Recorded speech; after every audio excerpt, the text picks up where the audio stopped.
bienvenue dans cette nouvelle vidéo où nous allons faire un débrief du Vietnam. Nous allons séparer cette vidéo en 4 parties différentes. Donc la première, ce sera les itinéraires avec le nombre de jours où on est resté à chaque endroit et les activités que nous avons fait.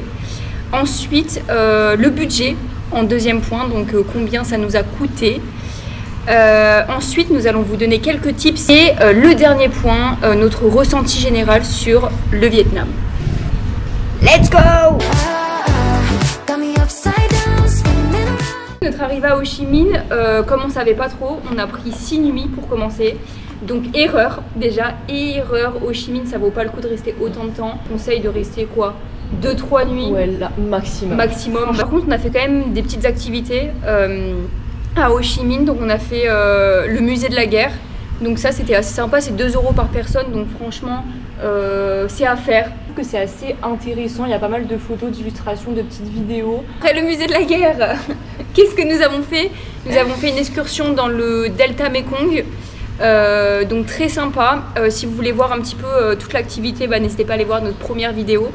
Là pour le coup c'était vraiment très sympa. On est parti sur une journée. On a fait pas que le delta du Mekong, on a fait plusieurs choses. Donc c'était 20 € par personne. Donc ça on vous le conseille, c'était vraiment sympa. Ensuite nous sommes partis à Mui Ne pour 2 nuits. Donc à Mui Ne c'était très sympa, ça nous a changé de la grande ville de Ho Chi Minh.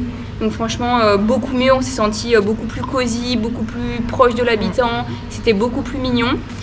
Donc là on n'est pas resté longtemps mais on a fait une excursion, on a fait une balade en jeep et du quad dans le désert. Donc c'était vraiment très sympa. Ça a coûté, donc l'excursion en elle-même coûtait 20 € par personne. Et en plus, on a eu la mauvaise surprise d'arriver sur place, donc arriver dans le désert, de devoir obligatoirement prendre un quad. Donc c'était très sympa, mais ça rajoute quand même 15 € par personne, donc faut le savoir. On a continué de remonter un petit peu le pays, mais là on est reparti un peu plus dans les terres. On a été à Dalat, où nous sommes restés du coup 3 nuits. Ville dans les montagnes, donc moi j'ai trouvé ça super mimi, où il y a un petit lac un petit peu au milieu de la ville, donc très sympa. Et t'as pas mal de petits marchés, de la street food un petit peu. Et du coup sur l'excursion, qu'est-ce qu'on a fait? Les chutes d'eau. Donc en fait il y a 3 grandes cascades très connues là-bas. C'était super beau, franchement. Là pour le coup à faire, je pense c'est un incontournable. Pas tellement excessif, c'est 22 € par personne. Donc pour le prix franchement, mais allez-y, c'est vraiment incroyable. En plus de ça, c'est une journée complète, donc on fait 3 chutes d'eau, on visite aussi un temple, le Lady Buddha, qui est très connu. Et on fait dégustation de grillons. Voilà, dégustation de café. Ouais. Aussi. Ah ouais. Et purification de coton. Ouais. Nous avons poursuivi notre périple vers Nha Trang. Donc là, nous sommes restés 2 nuits, c'était un fiasco. Voilà, il n'a pas fait beau, donc la plage, quand il fait pas beau, forcément il y a moins d'activité. Et il n'y avait pas grand chose à faire, ou alors il y avait une excursion à faire sur une autre île juste en face. Mais c'était vraiment assez excessif pour un parc d'attractions, donc on ne l'a pas fait. Ensuite, du coup, on a continué de remonter et pour arriver à Hoi An, donc la ville des lanternes, la fameuse ville très connue au Vietnam, qui est franchement pépite, vraiment coup de cœur. Ouais, incroyable. On peut pas aller au Vietnam sans passer par Hoi An, c'est impossible. Sinon, on a fait pas mal d'activités là-bas. On a fait donc une création de lanterne. Donc c'était 8 € par personne, franchement ça vaut le coup. Ensuite on a fait la visite de la poterie village. C'était pareil, 2 € par personne. Sympa, pas un incontournable, mais bon. Mais voilà, il faisait beau, c'était sympa. Troisième activité quand même qu'on a fait, ça par contre c'était hyper sympa. C'est le Hoi An Memories Show. En fait c'est un spectacle qui représente les arts des Vietnamiens un peu, genre des arts martiaux, la culture vietnamienne de A à Z, donc de la création de la ville jusqu'à maintenant. Donc en fait on voit toutes les époques et franchement c'est assez intéressant. Les décors sont fous, les tenues sont magnifiques. On est allé faire le mythique Pont d'Or. Où en fait ça c'était incroyable. J'ai payé 35 €, donc c'est pas donné, mais en fait avec ces 35 € on a accès donc au téléphérique qui nous emmène à un petit village. Donc là moi j'ai trouvé que c'était encore mieux que le Pont d'Or. En fait c'est un village au-dessus des nuages et en fait ça fait un petit peu cité médiévale dans laquelle en fait on est comme dans un avion, on est au-dessus des nuages. En fait de ce village là il faut reprendre un téléphérique pour aller voir le Pont d'Or. Donc du coup moi je l'attendais comme le Messie. Donc j'y suis allée et honnêtement, bon, pas décevant, mais on en fait tout un pataquès pour rien. Dans le sens où c'est blindé. Moi ce que j'ai préféré c'est le petit village avant. Petite précision, s'il fait pas beau, n'y allez pas parce qu'en fait il y a des nuages et on voit rien. Donc en fait tout le charme de la ville ou du Pont d'Or, vous verrez rien. Donc c'est un petit peu bête de payer autant pour ça. Mais de nuit, ça suffit largement, on n'a rien fait. Enfin on n'a rien fait, voilà. Et on a quand même loué un scooter pour un petit peu aller sur le bord de plage. Mais en fait il y a eu une tempête quelques mois avant et en fait ça a ravagé tout le littoral. Donc on n'a pas pu vraiment profiter non plus de la beauté des plages, de l'île. Pas du tout. Ensuite, Pépite, destination du coup un petit peu plus haut encore, Fongna. Fongna, donc là on a vraiment beaucoup aimé, on est resté 2 nuits. Aussi on avait un magnifique logement, peut-être qu'on pourra on va mettre des petites photos, c'était sublime. Des petites photos avec vue incroyable. Du coup, on a fait du coup une activité qui était vraiment pas donnée, c'est la plus chère qu'on ait fait de notre voyage jusqu'à maintenant. C'est les grottes de Fongna, mais qui sont franchement, on peut pas dire le contraire, fabuleuses et incroyablement grandioses. Nous avons pris un bon petit bus de nuit pour remonter à Hanoï. Nous avons pris 4 nuits à Hanoï parce que c'est quand même une grande ville, c'est un incontournable.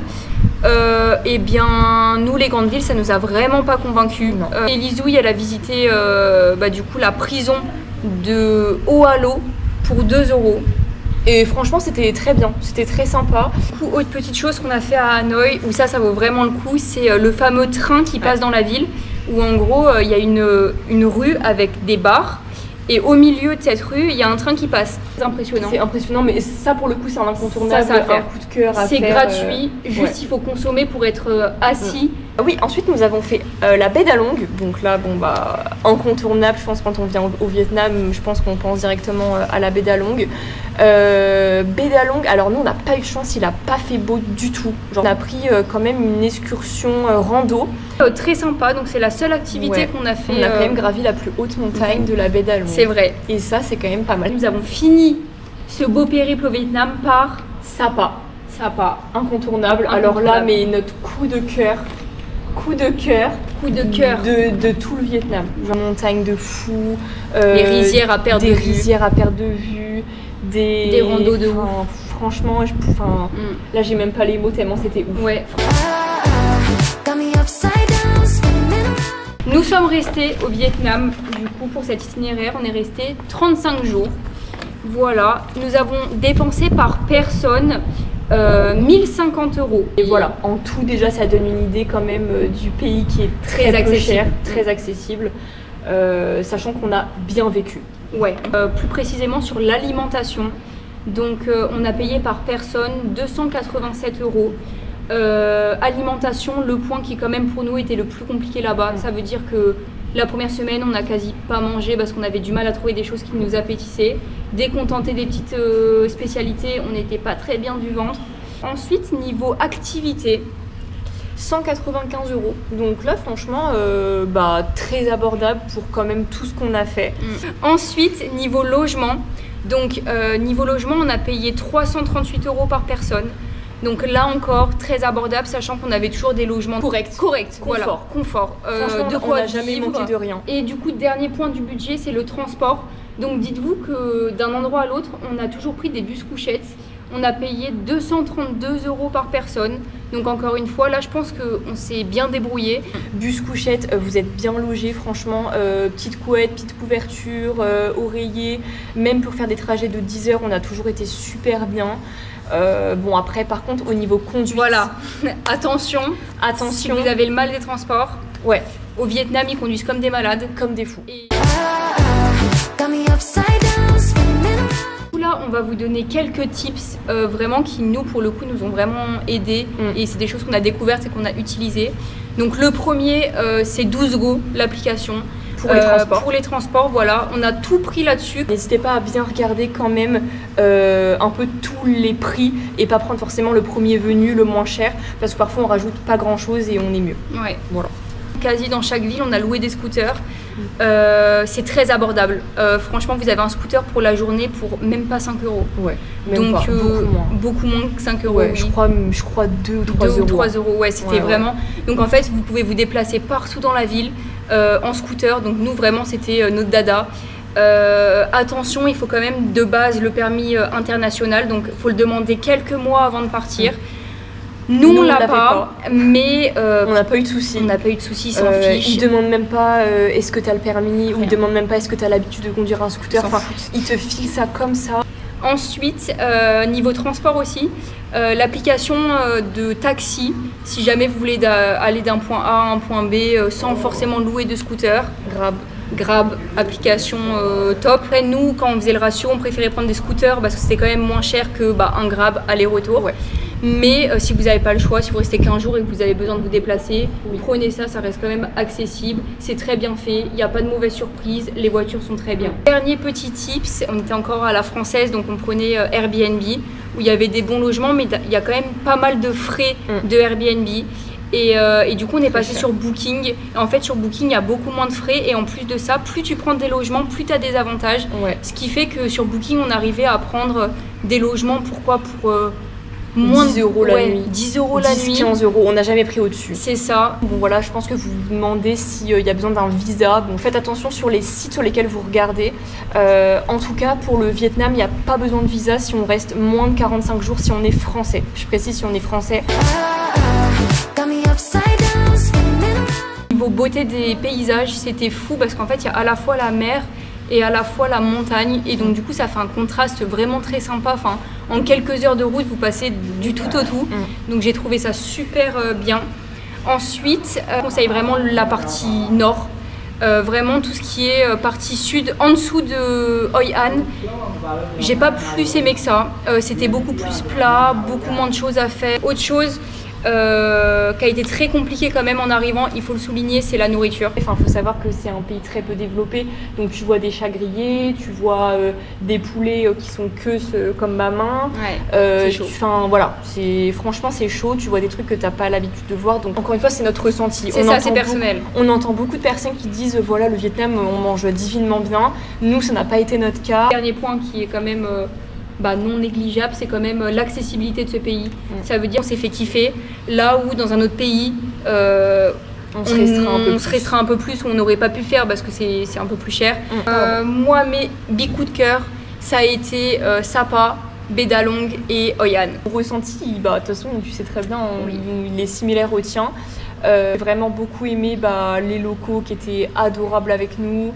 Enfin voilà, ils t'invitent à faire à chanter une chanson avec eux dans pleine rue. Enfin allez voir les vidéos parce que c'est vraiment du partage. C'est un pays qui est très complet. Je pense qu'en tant que backpacker, quand on cherche découvrir la culture asiatique, je pense que c'est un bon pays, c'est un très bon pays à découvrir, enfin c'est même un incontournable. Donc voilà les loulous, j'espère que vous avez kiffé cette vidéo. Donc du coup ça a été un petit peu le bilan et le récap de nos 35 jours au Vietnam.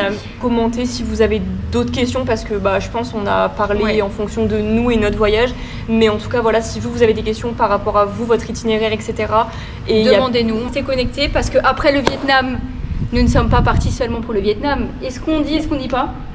Où est-ce qu'on est actuellement? On l'a dit tout à l'heure. On l'a dit, nous sommes actuellement en Thaïlande.